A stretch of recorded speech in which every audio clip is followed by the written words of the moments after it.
एकादशी की महिमा देखिए। 1000 वर्ष जिस राजा ने 11 का व्रत किया है, राजा कितना विशेष होगा अपने आप। चंद्रमा, सौम्यता में चंद्रमा की तरह, रूप में कामदेव के समान था राजा। राजा की पत्नी का नाम है संध्यावली और इसका एक बेटा था जिसका नाम था धर्मांगद। इस ग्रंथ में लिखा है कि माता पिता के पुण्य ही संतान बन के आते, इसलिए बच्चों को आत्मज कहा जाता है। उनके पाप ही औलाद बन के आते हैं। धृतराष्ट्र का पाप ही दुर्योधन बनकर और माता कुंती का पुण्य ही युधिष्ठिर बनकर धरती पर पैदा हुआ। हमारे द्वारा अच्छा बुरा जो भी कुछ हुआ है उसके परिणाम यही इसी धरती पर आकर के घोषित हो जाते हैं।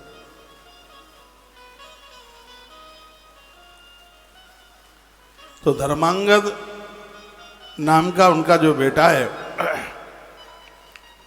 बड़ा धार्मिक है। राजा को 300 रानियां थी, रुक्मांगद को। धर्मांगद नाम का जो राजकुमार है अपनी सभी माताओं के साथ एक सी प्रीति रखता है। बताते हैं विधाता ब्रह्मा जी ने एक सुंदर स्त्री जिसका नाम मोहिनी रखा गया, उसको बना करके तैयार कर दिया और कहा तुम मृत्युलोक में जाइए और राजा रुक्मांगद की साधना में तुम्हें व्यवधान करना है। ऊपर के लोगों से वह मोहिनी मृत्युलोक आई। महात्मा वामदेव के आश्रम से थोड़ा दूर पहाड़ी पर बैठ करके वह अपना संगीत बजाती है। इधर राजा के मन में बात आई और धर्मांगद नाम के अपने पुत्र को कहने लगा। राजा रुक्मांगद, पत्नी संध्यावली पास में बैठी थी और राजा ने कहा बहुत दिन हो गए हैं इस राजकाज से मैं कहीं बाहर नहीं निकला, अब मेरा मन करता है कि मैं थोड़ा बाहर जंगल में पहाड़ों के बीच में कुछ समय निकाल करके आऊंगा। रानी ने हाथ जोड़ करके कहा महाराज, राजा लोगों के अंदर एक आदत होती है, वो मृग आखेट करते हैं। धरती पर जिन जनों ने मृग आखेट किया है उनके परिणाम बड़े दूषित हुए हैं। आप जीव को मारिएगा नहीं। जीव के ऊपर दया करना ये संपूर्ण मानव जाति का धर्म है। यदि आपने जीवों को मारा तो फिर मैं तुम्हें वन के लिए नहीं जाने दूंगी। राजा रुक्मांगद ने कहा देवी, जीव हत्या तो मुझे नहीं करनी है, लेकिन हिंसक जीव हैं जो कि प्रजा के लिए दुखदाई हैं उनको मारना राजा का कर्तव्य है, क्योंकि प्रजा की रक्षा करने के ही लिए राजा का जन्म धरती पर होता है। तत्पश्चात धर्मांगद नाम के राजा को अपने पास बिठा करके राजा ने जो संबोधन दिया है वो बड़ा अद्भुत है। कहा बेटा तुम अपने धर्म पर दृढ़तापूर्वक डटे रहना, अपने पराक्रम से धन धान्य संपन्न पृथ्वी का सब ओर से पालन करना। पुत्र के समर्थ होने पर पिता को राज्य सौंप देना चाहिए। मैं तुम्हें राज्य सौंप करके वन में जाना चाहता हूं। राजा के धर्म तथा कीर्ति का निश्चय ही नाश हो जाता है जब वह राज्य किसी अच्छे लोगों के हाथ में नहीं देता। अपने शक्तिशाली पुत्र के द्वारा यदि पिता सुखी न हो तो उस पुत्र को तीनों लोकों में अवश्य पातकी जानना चाहिए। इस ग्रंथ में एकादशी महात्म्य में लिखा है, जिन बच्चों की वजह से माता पिता रात भर जागते रहते हैं, फूट फूट के रोते रहते हैं, ऐसे औलाद की दुर्गति हो जाती है। उनका एक एक आंसू धरती पर गिरने वाला उस औलाद को बहुत ज्यादा दिक्कत देने वाला है।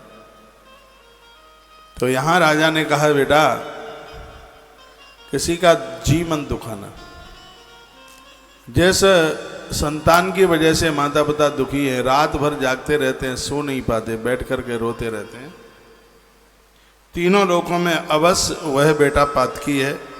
पिता का भार हल्का करने में समर्थ होकर भी जो पुत्र उस भार को नहीं संभालता उसे माता का मलमूत्र ही माना गया है, वो बेटा नहीं हो सकता।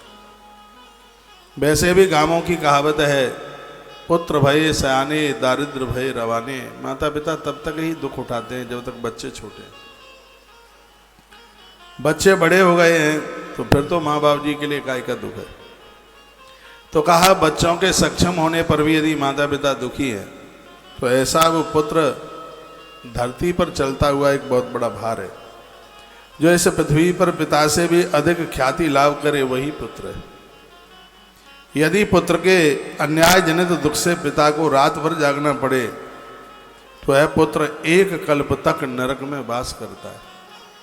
चाहे कितना भी वो कुछ कर ले, जिसने माता पिता को दुखित किया है उसे नरक जाना होता है। जो पुत्र घर में रहकर पिताजी की प्रत्येक आज्ञा का पालन करता है, ऐसा बताते हैं कि संपूर्ण तीर्थ उसके घर में स्वयं चल करके आ जाते हैं, उसे कहीं किसी तीर्थ में जाने की जरूरत नहीं पड़ती। जो माता पिता को दुखित नहीं होने देता, सगरे तीर्थ उसके घर में आ जाते हैं। हे पुत्र, मैं प्रजा जनों की रक्षा के लिए इस धरती पर सदा नाना प्रकार के कर्मों में आसक्त रहा। प्रजा पालन में संलग्न होकर मैंने कभी भोजन और शयन की परवाह नहीं की, चिंता नहीं की। जो धरती पर सेवा करने के लिए चल पड़े, ना वो अपने भोजन की चिंता करते, ना वो अपने शयन की चिंता करते। पुत्र, मैंने पूरा जीवन प्रजा के लिए ही निकाल दिया। हर समय मैं यही सोचता रहा कि मेरी प्रजा के लिए कहीं किसी भी प्रकार की विपत्ति न हो, दुख न हो, उसके लिए मैंने जीवन जिया। हे बेटा, देवता जिस पथ पर चलते हैं उसी पथ पर हमें चलना चाहिए। संत लोग जिस रास्ते पर चलते हैं हमें वही रास्ता पकड़ लेना चाहिए। पुत्र, कोई पार्वती की आराधना करता है, कोई शंकर जी को पूजता है, कोई गोविंद को पूजता है, कोई नदियों को पूजता है। मैंने तो अपने जीवन में माता एकादशी का आह्वान किया और मैं तो एकादशी को 11 को पूजता रहा। मैं स्वस्थ हूं, जीवन का आनंद मेरे हाथ में है। बेटा, मेरा तुमसे कहना है, जिस तरीके से मैंने किसी को अन्न नहीं खाने दिया 11 वाले दिन, एकादशी वाले दिन, उसी प्रकार से नियम चलता रहे। एकादशी के दिन अपनी प्रजा के बीच में कोई अन्न खाने वाला ना हो। इस ग्रंथ में लिखा है कि दुनिया के जितने पाप हैं वो एकादशी के दिन अन्न में वास करते हैं। कल भी मैं निवेदन कर रहा था,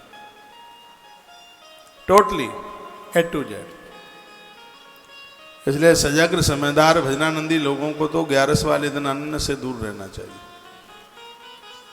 ऐसा वर्णन किया गया है, ऐसा कहा गया है। वत्स, अपने हो या पराए, कभी किसी को दुख मत देना। जो दूसरों को दुख देते हैं, ऐसे राजाओं की सत्ता शीघ्र ही नष्ट हो जाती है। सब कुछ खत्म हो जाता है, कुछ भी उनके पास बचता नहीं है। धर्मांगद ने कहा, पिताजी, मैं आपके राज संबंधी भारी भार को आज से अपने ऊपर उठाता हूँ, आपकी आज्ञा का पालन करूँगा। मेरे लिए इसके अलावा और कोई दूसरा काम नहीं है। संतान पुत्र 3 तरह के होते हैं, एक है उत्तम, एक है मध्यम और एक है अधम। माता पिता कुछ कहना चाहते हैं, अभी उन्होंने कुछ कहा नहीं, उसको 1 नंबर की औलाद कहते हैं। 2 नंबर के हुए हैं, माता पिता ने कहा, उन्होंने काम कर दिया। और तीसरे नंबर वाले हुए हैं,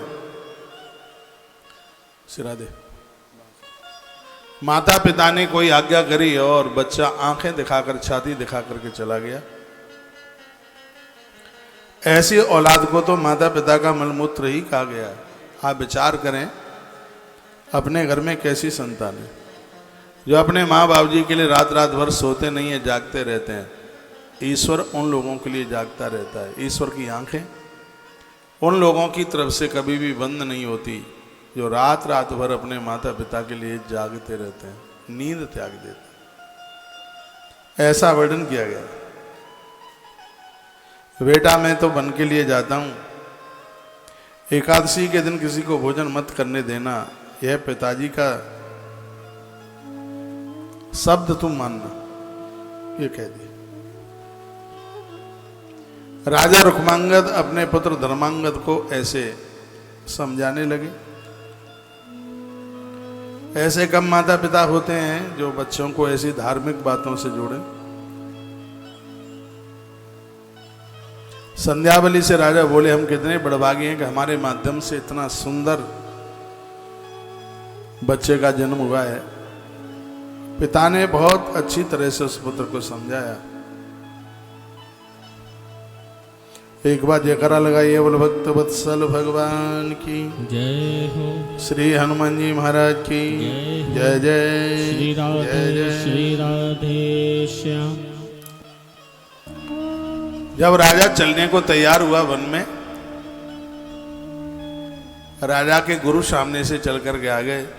पत्नी संध्या बली भी थी और क्या कहा, अहिंसा ही परम धर्म है। ये बातें तो हमारे और आपके सामने आज कोई माता मुझे गौशाला में बोल रही थी, पता नहीं आप में होगी। हमारा जी हम बहुत परेशान हैं, बच्चा मीट बहुत खाता है। तो उस घर की बात बता रहा हूं जो माता पिता चाय भी नहीं पीते हो।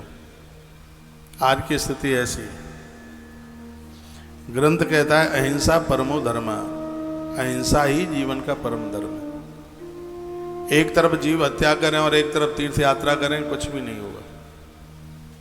पुराणों में वर्णन है, परहित सरिस धर्म नहीं भाई, पर पीड़ा सम नहीं अगमाई।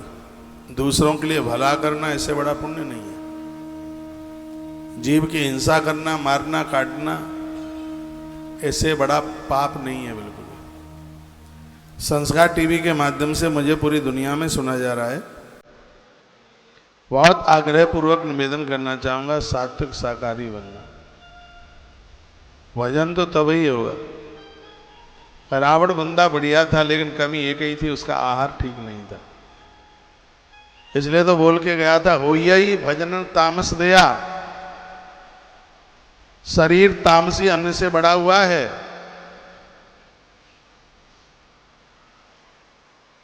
इसलिए शरीर से भजन नहीं हो पाएगा।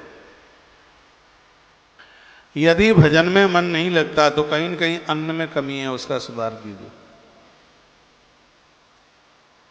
बहुत लोग माला पकड़ लेते हैं तो खड़े होने का मन नहीं होता। यह उनका भोजन सात्विक है।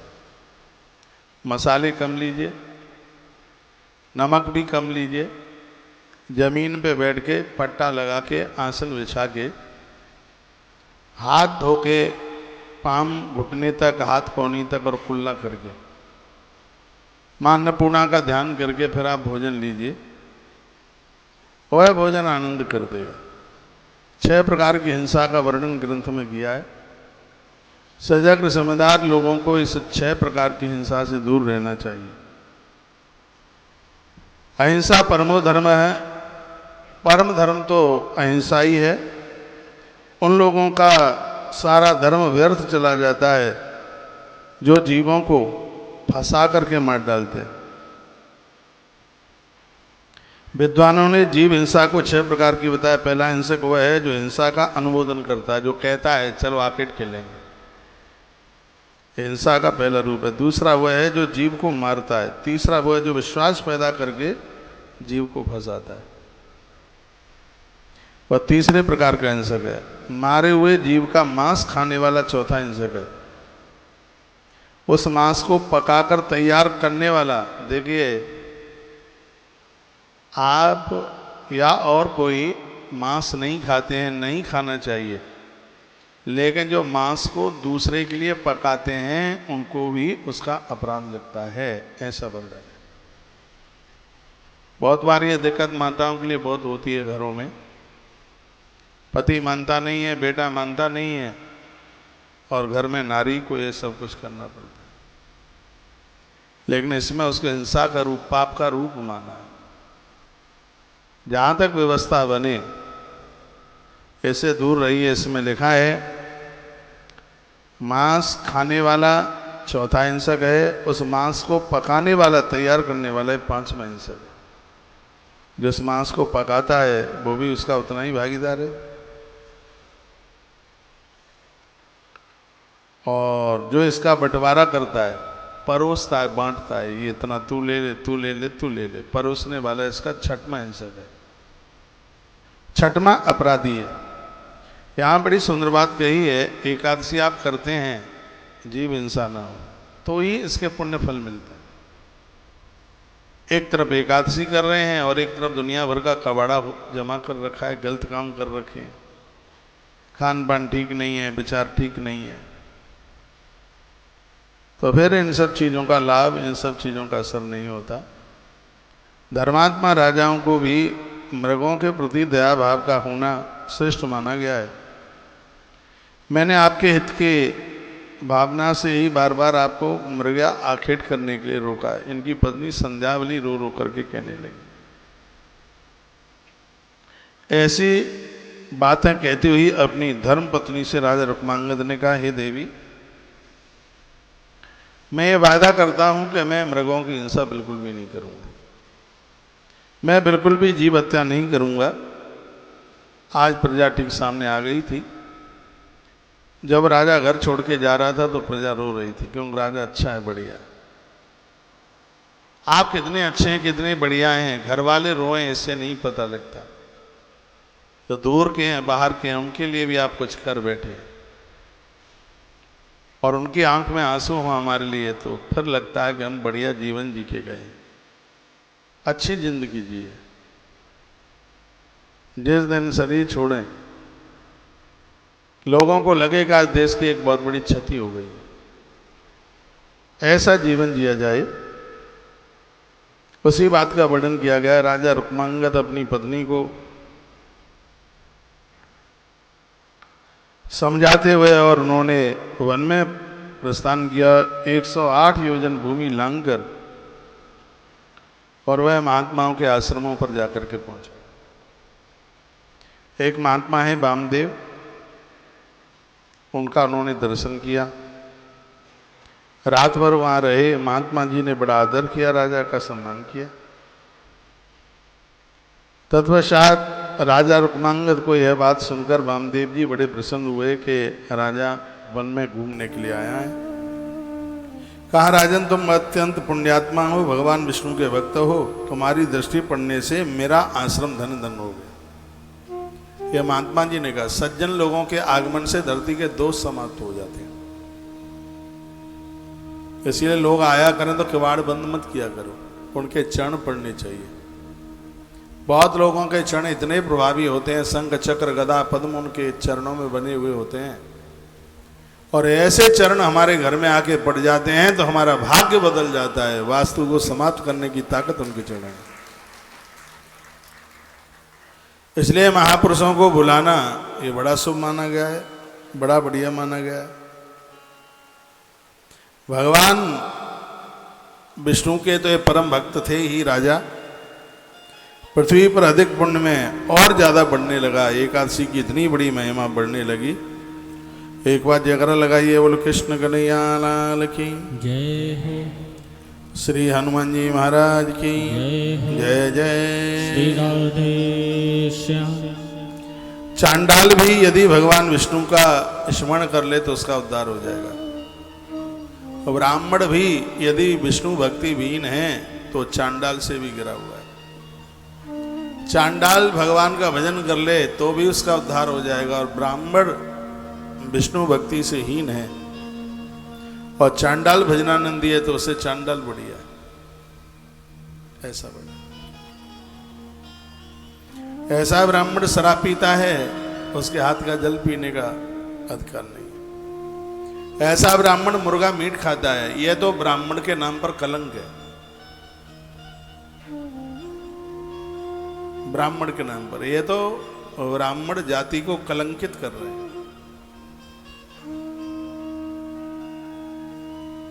इनसे तो ब्राह्मण जाति अपमानित हो रही है। ये नाम के ही ब्राह्मण हैं। ये तो ऐसा है कि अंधे व्यक्ति का नाम नैन सुख रख दिया जाए। यह तो बिल्कुल ऐसा है जिसके घर में पटुली भी ना हो और उसका नाम रख दिया जाए तखत सिंह।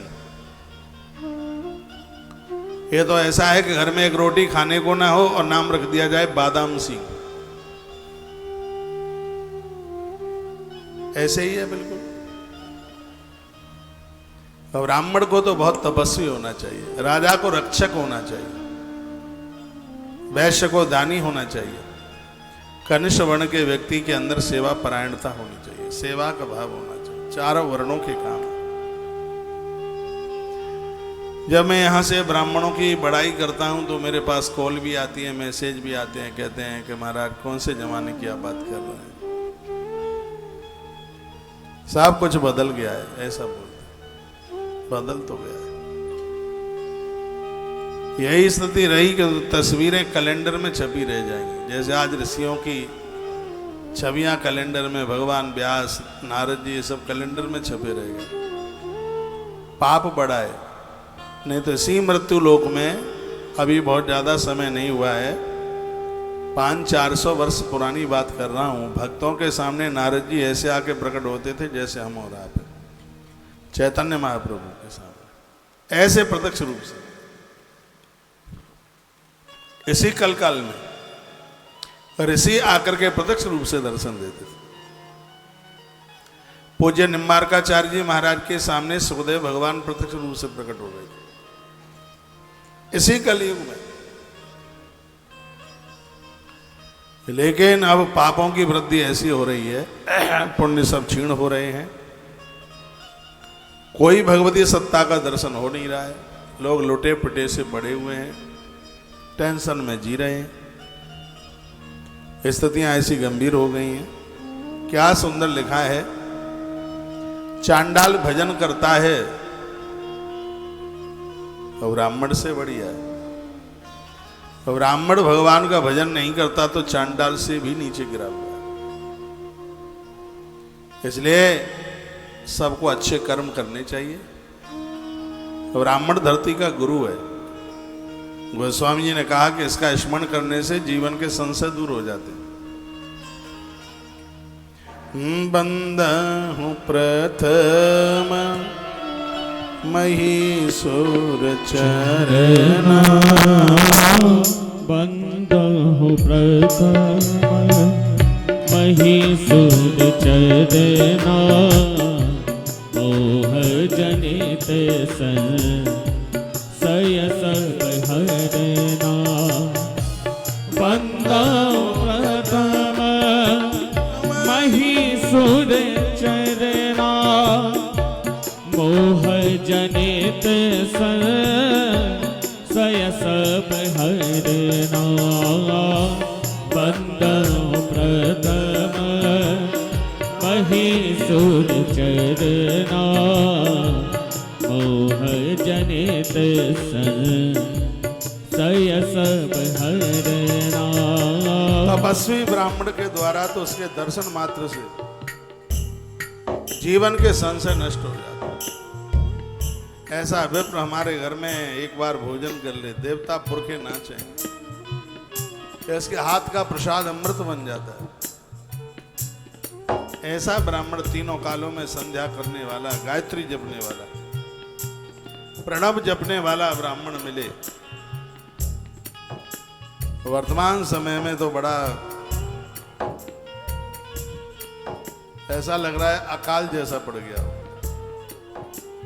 भगवान विष्णु के परम भक्त बनिए, नियम बनाइए कि नित्य भगवत दर्शन करें। नारायण उनके ऊपर ऋणी हो जाते हैं जो रोज तुलसी दल सालग्राम भगवान के ऊपर चढ़ाते हैं। लोटे में पानी भरो, थोड़ी सी चीनी डालो, उसमें हल्का सा मीठा, तुलसी पत्र डालो और गौ माता का 50 ग्राम दूध डाल लीजिए उसमें। फिर उसे जल से भगवान सालग्राम को स्नान कराइए, शंख में भरकर। आप देखेंगे उसका कितना बड़ा प्रभाव है। भाग्य बदल देगा, जीवन बदल देगा। और कोई ज्यादा ऐसा कोई विशेष उपाय नहीं बता दिया कि जिसको कोई ना कर पाए। भगवान गदगद हो जाएंगे, हमारी आपदाओं का हरण कर लेंगे। आपदा मम हरतारम, हमारी आपदाओं का हरण कर लेंगे। लक्ष्मी तिष्ठत सर्वदा, आपको धन और यौवन दोनों दे देंगे। मीठे दूध से नारायण के अभिषेक को कराने की इतनी बड़ी महिमा है। इसलिए पूर्णमासी को तुलसी वन आश्रम में एक विशेष रूप से भगवान नारायण का अभिषेक होने वाला है। विशेष रूप से नारायण कवच के पाठ होंगे। वो आयोजन यही है, आश्रम में। पूर्णिमा को भंडारा तो होता ही है। यह कार्यक्रम क्योंकि वैशाख मास पूरा हो रहा है और यह कार्यक्रम बड़ा अद्भुत है। अद्भुत आयोजन बैसाखी पूर्णमासी को, और बीच बीच में उसकी बात बताता रहूंगा। प्रदोष कल है, कल यहाँ प्रदोष पूजा रात्रि को होगी 7:30 बजे। जैसे पिछले बार काफी भक्त लोग बैठे थे प्रदोष पूजा में, कल हमारे साथ बैठिए, हम भी प्रदोष पूजा में बैठेंगे, संग मिलकर अभिषेक करेंगे।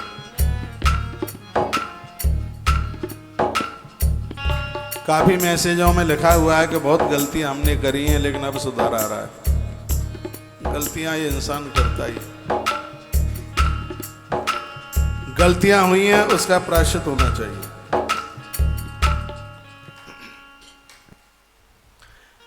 क्या लिखा है इस धरती पर, विष्णु भक्त होना बहुत ज्यादा दुर्लभ है। जो भी कोई व्यक्ति भगवान का भक्त है, माता धरती उनके ऊपर अति प्रसन्न होती है, लक्ष्मी माँ अति प्रसन्न होती है। भगवान विष्णु की आराधना मुझे और आपको सबको ही करनी चाहिए, भले आप शंकर के पुजारी हैं और देवताओं के हैं, भगवान विष्णु का, नारायण का पुजारी जरूर बोलिए। वामदेव जी ने ऐसी कुछ बातें बताई। रुक्मांगद जो स्वभाव से ही बड़े विनयी थे, अत्यंत नम्रत होकर के उन्होंने कहा, हे द्वैश्रेष्ठ, आपसे क्षमा मांगता हूँ, भगवान आप जैसा कोई नहीं, वैसा महान वे नहीं बन सकता, आपके चरणों के धूल के बराबर भी नहीं। राजा ने कहा, गुरुजी इस धरती पर ब्राह्मण से श्रेष्ठ कुछ भी नहीं है। ये नारद पुराण के से एकादशी माध्यम में लिखा है, इस जगत में देवता भी कभी ब्राह्मणों से बढ़कर नहीं हो सकते। इस राजा ने ऐसी बात कही, क्योंकि ब्राह्मण के संतुष्ट होने पर जीव की भगवान विष्णु में भक्ति हो जाती है। ब्राह्मण संतुष्ट हो जाए तो भगवान संतुष्ट हो जाता है। वामदेव जी ने उनसे कहा, हे राजन, इस समय तुम मेरे घर पर आए हो, तुम्हारे लिए कुछ भी अदेय नहीं है, अतः बोलो मैं तुम्हें क्या दे दूं। महिपाल, इस भूतल पर जो सबकी अभिष्ट वस्तु प्रदान करता है, एकादशी के दिन डंका पीटकर प्रजा को भोजन करने से रोकता है, उसके लिए क्या नहीं दिया जा सकता। तुम्हारे पास तो इतने पुण्य हैं जिसकी चर्चा विस्तार पूर्वक नहीं की जा सकती। राजा ने हाथ जोड़कर विप्र वामदेव जी से कहा, हे ब्राह्मण, आपके युगल चरणों में मेरे जीवन के सब कष्ट मिट गए हैं, आपने बड़ी कृपा कर दी है मेरे ऊपर, मैं बहुत आनंद में हूं। मैं आपसे कुछ पूछना चाहता हूं, उसके बारे में आप हमें बता दें। हे ब्राह्मण शिरोमणि, मेरी पत्नी संध्यावली जहाँ पैर रखती है वहीं वह स्थान संपदा से भर जाता है, वहाँ पर निधि प्रकट हो जाती है, उसके अंगों में बुढ़ापापन नहीं है। हे मुनिश्रेष्ठ, वह सदा शरतकाल के चंद्रमा की तरह है, बिना आग के भी वह 6 तरह के व्यंजन बना देती है। तपस्वी नारी की यह बात है, मटके पानी से अपने आप भर जाते हैं, अग्नि अपने आप जल जाती है। वर्णन क्या है, यदि थोड़ी भी रसोई बनाती है तो उसमें से अनगिनत लोग भोजन कर लेते हैं। यह माताओं के पास में बड़ी विशेषता भगवान ने दे रखी है। इतने भाव से बनाती हैं, 50 के लिए बनाती हैं, 125 खा जाते हैं। उनके हाथों में इतनी बड़ी बरकत है। इसी बात का वर्णन किया है, कहा वह पतिव्रता दानशीला समस्त प्राणियों को सुख देने वाली वह नारी है। हे ब्राह्मण, उसने सोते समय भी वाणी मात्र के द्वारा भी, जिसने कभी अपने पति का अपमान नहीं किया, ऊंचे स्वर में नहीं बोली। वर्णन किया है कि बिना तीर्थ करे उस नारी के संपूर्ण तीर्थ हो जाते हैं, ऐसा वर्णन। कभी भी ऊंचे स्वर में नहीं बोली है, किसी का अपमान नहीं किया है। ऐसी नारी बिना तीर्थ करे हुए संपूर्ण तीर्थों को कर लेती है, ऐसा वर्णन। इसलिए वाणी पर कर्कशता नहीं होनी चाहिए, वाणी पर मधुरता हो, वाणी पर मिठासता हो, और वाणी पर एक ललक हो, अपनत्व छल के, ऐसी वाणी हो। भूमंडल पर केवल एक द्वीप के स्वामी रूप प्रसिद्ध, किंतु अब मेरा पुत्र, वर्णन किया है कि इतना बड़ा है धर्मांगद के गुरुदेव, जिसकी चर्चा शब्दों में मैं बयानित नहीं कर सकता। चर्चा चल रही थी, कहा बस आप हमें ये बता दें ऐसा मैंने कौन सा शुभ कर्म किया है जिसकी वजह से मुझे इतनी संपत्ति मिल गई, मुझे इतना धन मिल गया। कोई मैंने पूर्व में ऐसा कुछ किया हो गुरुदेव आप बता दें। तो कहा पहले जन्म में आप चौथे वर्ण में तुमने जन्म लिया था, कनिष्ठ वर्ण में तुम जन्मे। एक बार तुम तीर्थ यात्रा के लिए निकले थे तो तुम मथुरा पहुंचे। मथुरा विश्राम घाट पर तुमने भगवान वराहदेव के दर्शन किए और वहां पर कुछ लोग एकादशी कर रहे थे। तुमने कभी पूर्व में एकादशी तो करी नहीं, लेकिन लोगों के देखते देखते तुम कुछ दिनों तक मथुरा जी में रहे। तुमने विश्राम घाट पर यमुना के जल में स्नान किया, तेल साबुन कभी लगाया नहीं, 11 के दिन तुमने फल भी नहीं खाए। तो वह एकादशी व्रत की इतनी बड़ी महिमा थी, पूर्व जन्म को त्याग कर इस जन्म में तुम राजा रुक्मांगद बने हो, क्योंकि मरते समय तक तुमने एकादशी करी। इसलिए तुमने जन्म से 11 का व्रत शुरू कर दिया। अंतो मति सोया गया। अंत में व्यक्ति जैसी विचार धारणा रखता है उसका अगला जीवन वैसा ही हो जाता है। तो क्यों नहीं अभ्यास कर लिया जाए भगवान के नाम का जप का, तो अंत में भगवान का नाम जिह्वा से आ जाए। हरि नाम नहीं तो जीना क्या, फिर छोड़ विषय रस पीना क्या, हरि नाम नहीं तो जीना क्या। लोग फांसी लगाते हैं, पति बात नहीं मानता, पत्नी बात नहीं मानती, पैसा पर्याप्त मात्रा में है नहीं, पैसा नहीं है, कर्जा हो गया है, इसलिए हम आत्महत्या करके मर रहे हैं। कभी कभी लोग चिट्ठी भी लिख के रख जाते हैं। आत्महत्या करके तो उन्हें मरना चाहिए जो अभी तक आज की तारीख में भी भगवान के नहीं बन पाए। पूरा जीवन उन्होंने ऐसे ही निकाल दिया कुकरमुत्तों की तरह। आत्महत्या उन्हें कहा, आत्महत्या तो वो करे। वजनानंदी तो जिससे मिल लेते हैं वो उसका कल्याण कर देते हैं। मैं एक बात निवेदन करना चाहूंगा, एक बार भगवान को प्रणाम करने से 10 अश्वमेध यज्ञ का फल प्राप्त हो जाता है। प्रातः आप जगते हैं, देवी देवताओं को प्रणाम कीजिए, मंदिर जाते हैं, पुजारी जी को भी प्रणाम करके आइए, परिक्रमा लगाइए मंदिर की, बाहर से लगाएं, और फूल पत्तियां जो भी कुछ लेकर के गए हैं प्रतिमा पर चढ़ा करके आइएगा। यदि कुछ ही महीनों तक यदि किसी ने यह साधना कर ली,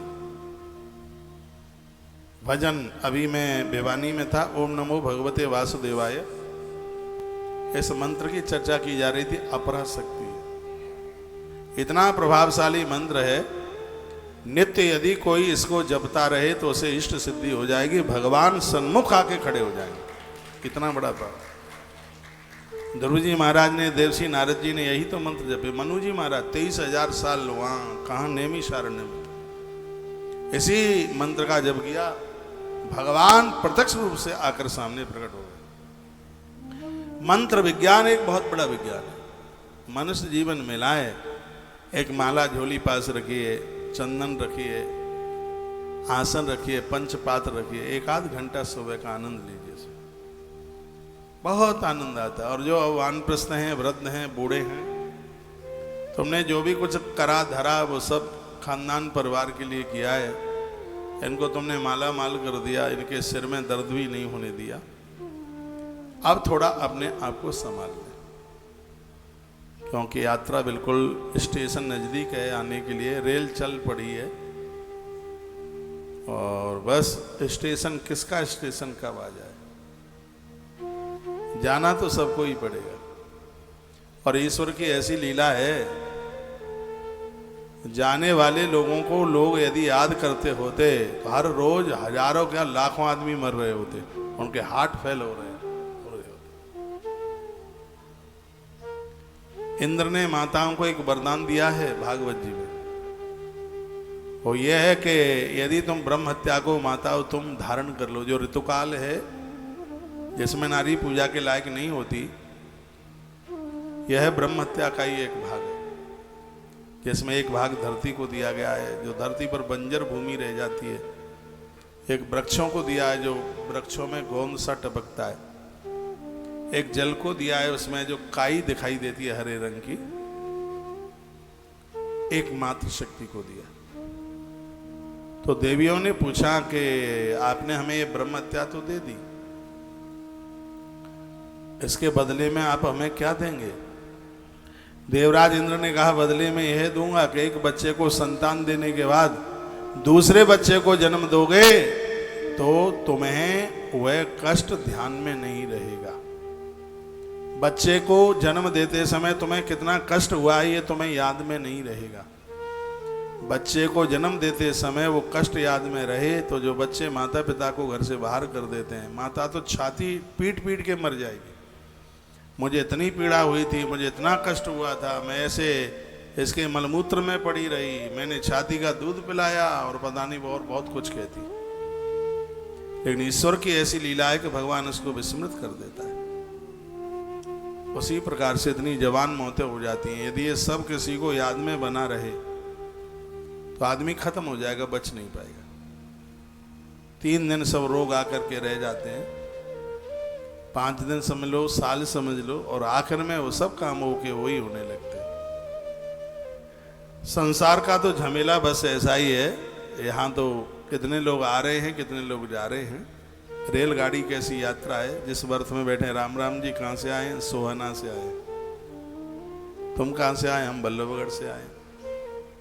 कहाँ जा रहे हैं? अमृतसर जा रहे हैं। जिसका स्टेशन नजदीक आता रहता है वही अपने अपने बैग उतार कर लेके चले जाते हैं। किसी ने 2 घंटा साथ दिया यात्रा में, किसी ने 4 घंटा दिया। यही जीवन की रेल है।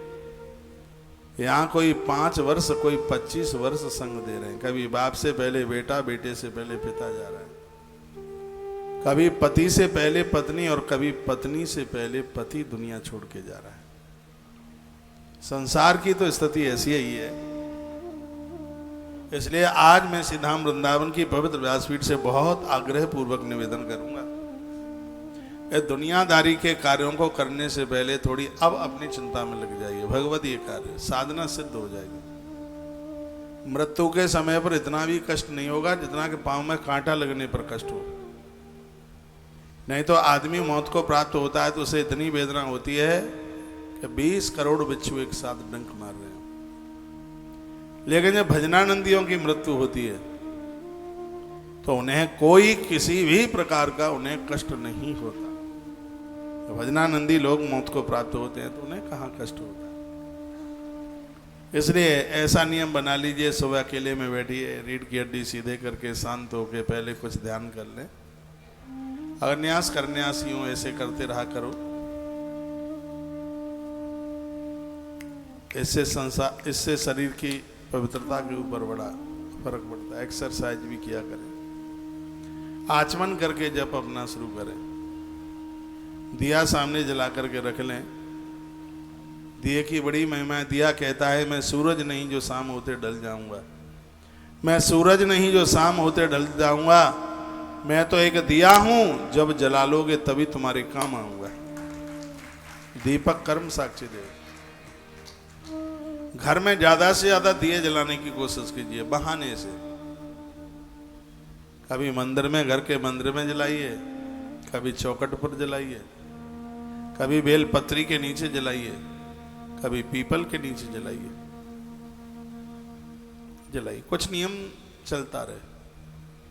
कल हम देख रहे थे, रात्रि को काफी समय हो गया था, सामने वो पेड़ है पीपल का, एस के शर्मा जी उसके नीचे दिए जला रहे थे। उसके नीचे वो दिए जला कर, मैंने कहा वाह, कथाओं का बड़ा असर पड़ रहा है। और आज देश में हजारों लोग दिए जला रहे हैं, अपनी गरीबी और अपने रोगों को दूर कर रहे हैं। पीपल के नीचे दिया जलाना बहुत बड़ी बात है, पुरखे तर जाते हैं।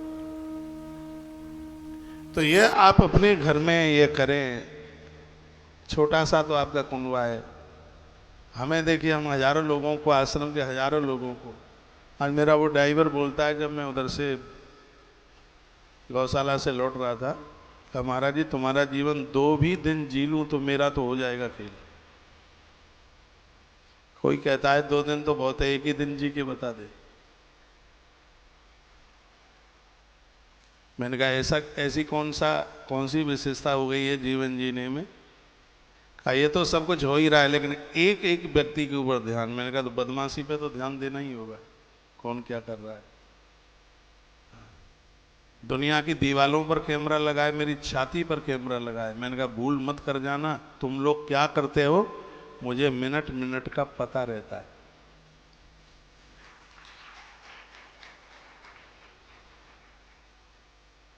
बड़ाई नहीं कर रहा हूं, 3 घंटे की नींद ले रहा हूं, 3 घंटे में पूरा काम चल जाता है।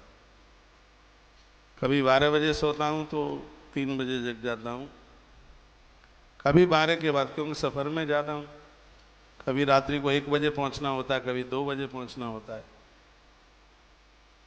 लेकिन हर हालत में चाहे कितना भी 3 बजे भी सोना है तो भी बिफोर 5 o'clock बिस्तर छोड़ना है, 5 से पहले। ये लेट हुए हैं तब,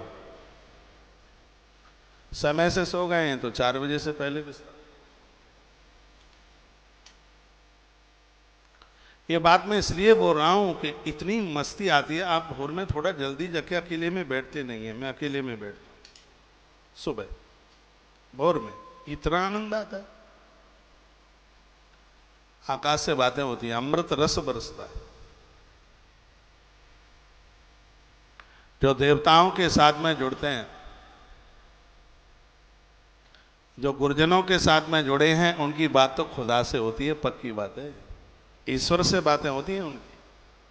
आज भी इस धरती पर ऐसे बहुत लोग हैं जिनकी डायरेक्ट बातें परमात्मा से होती हैं, ईश्वर से बात होती है, और ऐसे होती हैं जैसे हम और आप कर रहे हैं। महात्मा लोग तो दुनिया में आए हैं, ऐसा जीवन जी रहे हैं जैसे एक नाव पानी में रहती है। वो महापुरुष संसार में रहते हैं, लेकिन संसार उनके अंदर बिल्कुल नहीं रहता। सतयुग में भी कुछ कलयुग के लोग थे, आज कलयुग में भी सतयुगी लोग हैं। तभी तो धरती टिकी, आकाश टिका, नहीं तो सब फट जाता, खत्म हो जाता। तो यह एकादशी महात्म्य में अपने जीवन की जो दिन से लेकर रात्रि की दिनचर्या है उसका वर्णन किया गया है। भजन की बात, आराधना साधना की बात, लोगों के हित में आए, काम में आए। बचा कुचा जीवन है, कोई 10 साल का मेहमान है, कोई तो 5 साल का ही है। हो सकता है कोई अगली साल 2024 में अटैची तैयार रखी। अब मेरे कहने से चल जाए तो मैं तो 2074 तक रोक लूँ आपको, तो 74 तक रुक जाओ, देख लेते हैं कौन कौन प्रधानमंत्री बनेंगे अभी आगे। लेकिन मेरे कहने से चलता तो नहीं है ना, वो तो प्रकृति का रूल है, उससे चलेगा। हम 10 साल जिए और 100 साल जिए, हमारे जीने की सुगंधी होनी चाहिए, खुशबू होनी चाहिए। बिना जली हुई अगरबत्ती 10 इंची जमीन घेरती है बिना मतलब की, जब उसको जला देते हैं तो उसमें से खुशबू आती है। परमात्मा से जुड़े बिना हम धरती पर ऐसे ही भजन बन करके जमीनें घेर रहे हैं, लेकिन जिस समय हम ईश्वर से जुड़ जाते हैं तो अंदर से भक्ति की खुशबू आना आरंभ हो जाता है। साधना में जीवन जिए, बहुत आनंद आता है उसमें। और यहां से अकेला ही जाना पड़ेगा। एक वो भजन है, देखना भाई, जिंदगी में हजारों का मेला जुड़ा, हंस जब भी उड़ा तो अकेला। हम बहुत छोटे छोटे थे, रात में रामधुन होती थी, वो मंडलियां आती थी और यह गीत गाया जाता था। देखियो, जिंदगी में हजारों का मेला जुड़ा, हंस जब भी उड़ा तो अकेला। ऐसा जीवन जीना है, हमारी यादें बनी रह जाए।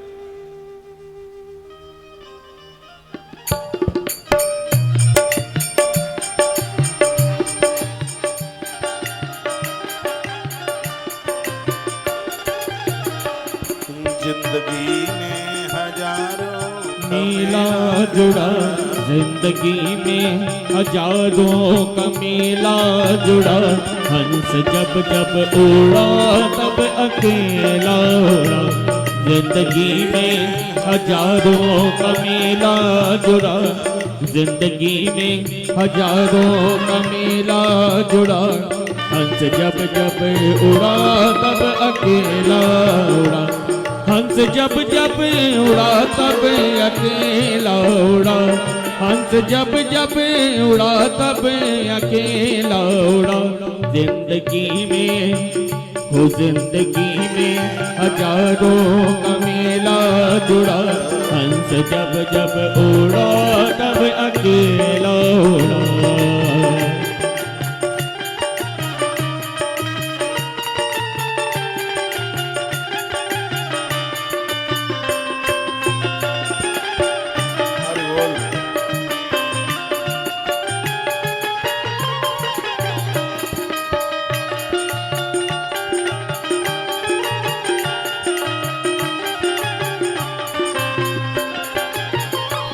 राज राजा रहे ना पुरानी रही, कहने सुनने तो केवल कहानी रही, कहने सुनने तो केवल कहानी रही। वस्तु हर एक तो आने जानी रही, ना बुढ़ापा रहा ना जवानी रही, ना बुढ़ापा रहा ना जवानी रही। 4 दिन के ओ 4 दिन के ओ 4 दिन के लिए जग झमेला जुड़ा, 4 दिन के लिए जग झमेला जुड़ा। हंस जब जब उड़ा तब अकेला उड़ा, जिंदगी में हजारों का मेला जुड़ा। हंस जब जब उड़ा हंस जब जब उड़ा तब अकेला उड़ा, हंस जब जब उड़ा तब अकेला उड़ा। जिंदगी में ओ जिंदगी में ओ जिंदगी में हजारों का मेला जुड़ा, हंस जब जब उड़ा तब अकेला उड़ा।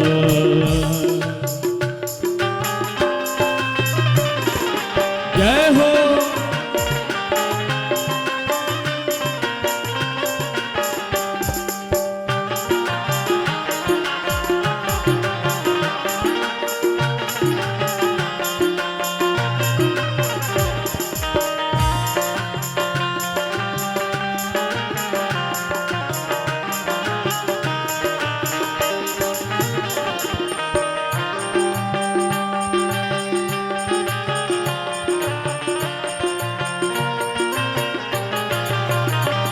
हाथी घोड़े खड़े के खड़े रह गए,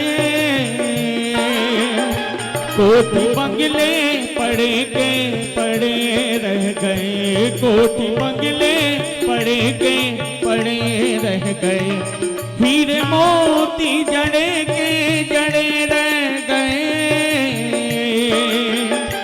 हर जवाहर पड़े के पड़े रह गए, हर जवाहर गड़े के गड़े रह गए।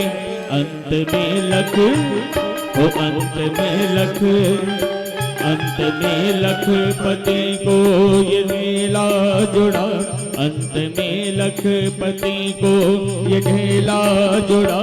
हंस जब जब उड़ा तब अकेला उड़ा, जिंदगी में हजारों का मेला जुड़ा। हंस जब जब उड़ा तब अकेला उड़ा।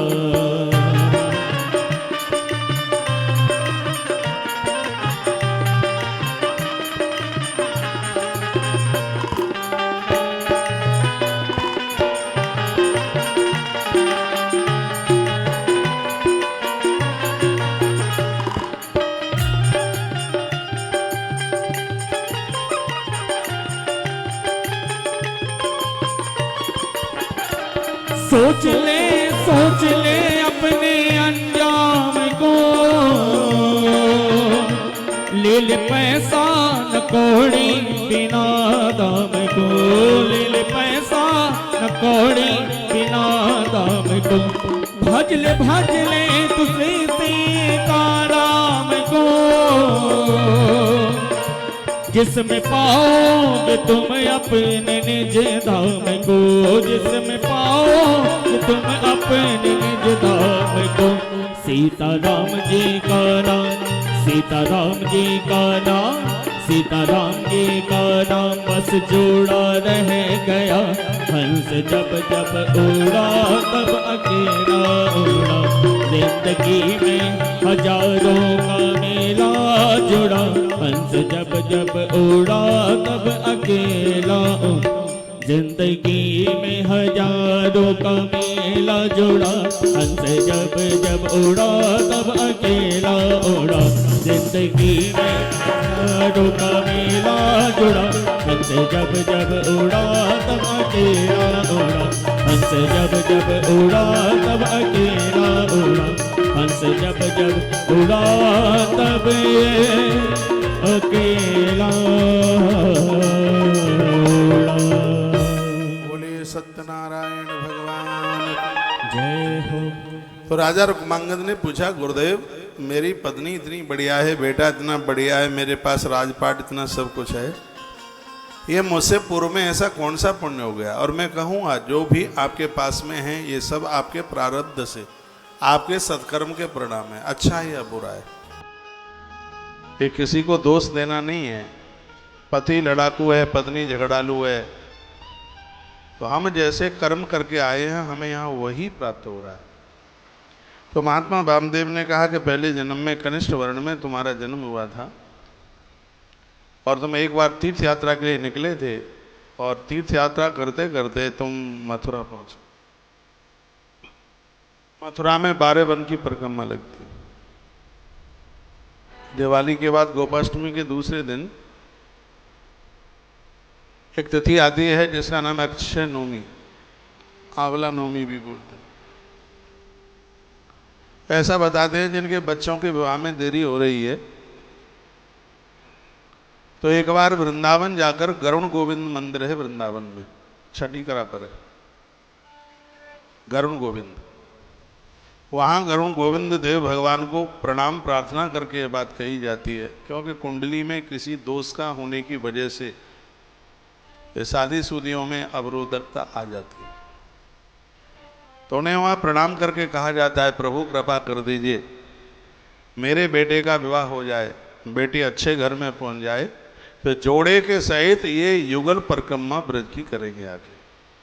उसको युगल परिक्रमा कहते हैं, वो पति और पत्नी दोनों मिलकर के करते हैं, जोड़े के साथ वो परिक्रमा होती है। इसलिए इस परिक्रमा में साधु महात्मा लोग दिखते नहीं हैं, ग्रस्त लोगों की भारी भीड़ होती है, नए नए बच्चे, नई नई जो शादियां हुई हैं वो परिक्रमा करते हैं। और उसमें मथुरा भी परिक्रमा में आता है। मथुरा की बड़ी महिमा है। ऐसा कहा जाता है 1 करोड़ वर्ष कोई काशी में बसे और मथुरा में 1000 वर्ष, पुण्य एक बराबर है। मथुरा में 1000 वर्ष और सरयू के किनारे अयोध्या में 1 निमिष आंख का पलक ऊपर से नीचे गिरे, क्योंकि सरयू मान सरोवर से प्रकट हुई है और हम हिंदुओं का सबसे बड़ा तीर्थ मान सरोवर है, सबसे बड़ा, उसके ऊपर कुछ नहीं। वहां महादेव ऐसे ही बैठे हैं जैसे हम और आप बैठे। पासपोर्ट बना करके रखिएगा, बहुत जल्दी अब मौका मिल जाएगा। 2020 में 7 जून से यात्रा थी, वो कोरोना वगैरह आ गया तो उसकी वजह से हो नहीं पाई।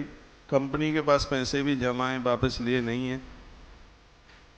तो जैसे ही यात्रा खुलेगी, अभी यात्रा खुली कहाँ है, जैसे ही यात्रा खुलेगी उससे 2-3 महीने पहले हम यहाँ से अनाउंस कर देंगे।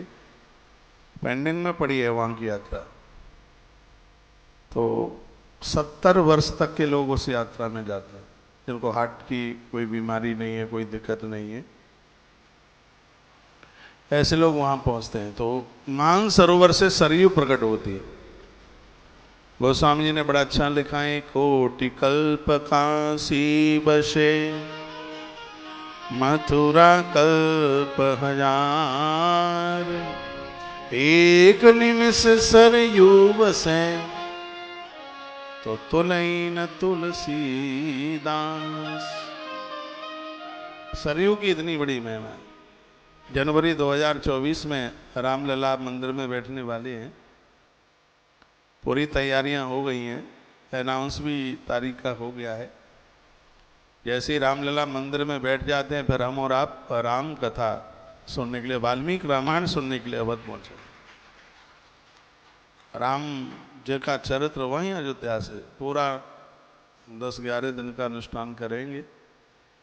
और कोरोना के समापन के बाद हमें बाहर सबसे पहले अयोध्या की ही कथा करनी थी, वो मैंने अनाउंस भी किया था। लेकिन अब चक्कर एक, अयोध्या जाएं और फिर वहाँ दर्शन करने को न जाएं। एक बार मैं गया जी से लौटा, बहुत पुरानी बात है, मैंने टेंट में राम जी के दर्शन किए, आंख में आंसू बंद नहीं हो रहे थे, और मैंने प्रभु को निवेदन प्रार्थना करके कहा, भगवान अब तो तुम्हारे दर्शन तब ही करना है जब तुम भव्य मंदिर में होगे। उसके बाद मैं गया ही नहीं हूँ अभी अयोध्या, तब से मैंने अयोध्या ही नहीं देखा। तो भगवान की कृपा से प्रभु राम मंदिर में होंगे, प्रभु को कथा सुनाने के लिए अवध जाएंगे। अयोध्या की बड़ी महिमा है, भले आप एक रात के लिए आए आना। कोट कल्प काशी बसे, मथुरा कल्प हजार, एक निमिष सरयू बसे, तुले न तुलसीदास। आंख का पलक ऊपर से नीचे गिरे, इतनी देर के लिए भी आप सरयू के किनारे पर बसे हुए अवध में आप रह के आ जाते हैं, तो उसका कितना पुण्य है, क्या प्रभाव है उसका। उसी प्रकार से 7 पुरियों में से श्री मथुरा जी का नाम आता है। आप यहां तक आते हैं तो द्वारकाधीश का मंदिर बहुत सिद्ध है। जेब कतरे ज्यादा घूमते रहते हो वहां, उनसे सावधान रहिए। वहीं बगल में विश्राम घाट है। पूरी दुनिया का क्या, पूरे ब्रह्मांड का इकलौता स्थान है ये विश्राम घाट, जहां यमराज अपनी बहन के यहाँ आते हैं। भाई दूज वाले थे, मथुरा में ही आते हैं विश्राम घाट पर। अपनी बहन यमुना किया थाली में भोजन करते हैं, और फिर यमुना मैया को, अपनी बहन को कहते हैं, दीदी क्या चाहिए मांगो। तो दीदी बोलती है, जो धोखे से भी यमुना के विश्राम घाट पर मथुरा में आ जाए, उसके घर का रास्ता भूल जाना, वहां जाना मत कर। ताली तो बजाना ही मत बिल्कुल भी आप। विश्राम घाट मथुरा का, वराह पुराण में जिसकी भारी महिमा है। ऐसा बताते हैं कि भगवान प्रभु श्री राम जी जब दूसरी बार लंका गए, पद्म पुराण में कथा आती है कि राम जी दूसरी बार लंका गए, विभीषण ने आह्वान किया था, बुलाया था, क्योंकि सेतु प्रभु राम ने बनाया, तो सेतु पर राक्षस लोग बहुत लंका को परेशान करते थे। तो राम जी ने कहा कि मैं लंका जा रहा हूँ। भरत ने कहा, भगवान मुझे भी संग लेके चलिए। पहले तो मैं नहीं जा पाया, लक्ष्मण तो पहले चला गया है, और मैं लंका देखना चाहता हूँ। तो भरत को संग लेकर प्रभु राम लंका गए। लंका कुछ दिनों तक प्रभु राम रहे। विभीषण ने कहा, भगवान इस सागर का छोर आगे पीछे से तोड़ दे, उसका सेतु का, पुल का, क्योंकि मुझे राक्षस ज्यादा परेशान करते हैं। प्रभु ने ऐसा किया। उस समय विभीषण ने एक वराह भगवान की प्रतिमा प्रभु राम को दी थी। तो वराह भगवान का प्रतिमा दी थी, और उस प्रतिमा को मेरे प्रभु श्री राम जी लेकर के मथुरा है, क्योंकि मथुरा में उनका छोटा भाई रहता था शत्रुघ्न। जब आप ब्रज 84 कोस परिक्रमा में निकलते हैं तो ध्रुव टीले के नीचे एक गुफा है, लवड़ासुर की गुफा। उस असुर को शत्रुघ्न जी महाराज ने ही मारा। मथुरा का डेवलपमेंट किया शत्रुघ्न ने। जिस स्थान को आज आप लखनऊ के नाम से जानते हैं, लखनलाल ने उसको बड़ा सजाया। मथुरा के ऊपर ध्यान शत्रुघ्न जी का बहुत ज्यादा रहा। तो उस समय प्रभु श्री राम जी ने मथुरा में विश्राम घाट पर भगवान वराह देवता की प्रतिमा लगाई। आज भी वहां वराह देव का मंदिर है, कभी आप जाएं दर्शन करना। प्राचीन, बहुत प्राचीन है। जो केशव देव मंदिर है जन्मभूमि पर, उससे भी बहुत पुराना है। वो तो अनादि काल का है, प्रभु राम जी के समय का है। भूतेश्वर महादेव बहुत प्राचीन है, अनादि काल के। वहाँ 51 शक्तिपीठ में से एक शक्तिपीठ है वहाँ, कात्यायनी। वो भी बहुत प्राचीन है, बहुत पुरातन है। और ऐसा बताते हैं कि केदारनाथ का, बताते क्या है ही, से महापुराण में उपलिंग है केदारनाथ का। केदारनाथ कोई नहीं चढ़ पाता है, ऊपर नहीं जा पाता है। मथुरा में भूतेश्वर का आकर के दर्शन कर ले तो उसकी केदारनाथ की पूर्ति हो जाती है। ऐसा वहां के बोर्ड पर भी लिखा हुआ है। वत्सल भगवान की जय हो। हनुमान जी महाराज की जय हो। जय जय श्री राधे जय। श्री राधे श्याम। राजा ने उस स्त्री को देखा, पूछा देवी तुम कौन हो? मोहिनी ने कहा मैं ब्रह्मा की मानस पुत्री हूं, धरती पर मेरा आगमन हुआ है। राजा ने कहा देवी मैंने बहुत सुंदर स्त्रियां देखी, तुम जैसी नहीं देखी, जिसके गले में लोभ की फांसी न पड़ी हो, जो स्त्रियों के द्वारा घायल ना हुआ हो। तो सुग्रीव ने राम जी को कहा है भगवान वो नर नहीं, वो आपकी तरह नारायण है, वो आपकी तरह भगवान है। ये बात मैं कई बार रिपीट करूंगा, शराब पीने के बाद में नशा होता है, ये भी ब्रह्मा के ही शब्द है। नारी को देखने के बाद नशा हो जाता है। वो धरती पर वही समझदार लोग हैं जो नारी को मां, बहन, बेटी बनाकर और अपने जीवन को बचा ले। राजा घायल हो गया। उस राजा की बात कही जा रही है जो 1000 वर्ष तक जिसने एकादशी के व्रत की। वो कहने लगा देवी तुम जैसा सौंदर्य मैंने आज से पहले कभी देखा नहीं, क्या तुम मेरी पत्नी बनोगी? राजा के मुंह से शब्द निकले। तो उस देवी ने कहा, ब्रह्मा की मानस पुत्री ने कहा ऐसी कौन स्त्री होगी जो तुम्हारा वर्ण करना ना चाहे? मेरी एक शर्त है तो मैं आपको स्वीकार कर लूंगी। वो शर्त यह है कि मैं जो भी कहूंगी वो मेरी बात काटोगे नहीं आप। बिल्कुल वही गंगा जैसी शर्त थी। शांतनु राजा भी ऐसे ही उसकी बातों में, गंगा माँ की बात में फंसे थे। राजा ने कहा मेरा हर वचन आज से आपका वचन। तो उस ब्रह्मा की पुत्री ने कहा ये एकादशी महात्म्य में कथा है। कहा अपना दाहिना हाथ मुझे दीजिए, क्योंकि मनुष्य का दाहिना हाथ कुछ सत्कर्म का है। वह नारी अपने आप में धन्य धन्य हो जाती है जब पति के सत्कर्म वाला हाथ उसको मिलता है। अपना दाहिना हाथ मुझे दे दीजिए। महाराज ने अपना दाहिना हाथ उसके हाथ में सौंप दिया। फिर उस देवी ने कहा महाराज अग्नि की साक्षी में मेरे साथ विवाह कीजिए। इसलिए बिना भांवर पड़ने पर अविवाहित जीवन में होने वाली संतान चांडाल होती है। किसी भी धर्म कर्म में बैठने के लिए उसको स्थान नहीं होता। देखो ये कितनी सुंदर बात कही है। इसमें वर्णन है अविवाहिता कन्या गर्भ धारण करती है तो वो सभी वर्णों में निंदित तो होती है और उसकी संतान चांडाल पुत्र को जन्म देती है। वो चांडाल पुत्र को जन्म देती है। इसलिए हमारी सनातन संस्कृति में वेदोक्त विधि के साथ में विवाह संपन्न होता है, अग्नि के साक्षी में विवाह संपन्न होता है। तो उस देवी ने ब्रह्मा की मानस पुत्री ने कहा कि बिना भांवर पड़े हुए और आप मुझे लेकर के जाएंगे तो संतान तो जन्म लेगी, लेकिन वह संतान चांडाल होगी, ऐसा पुराण कहता है।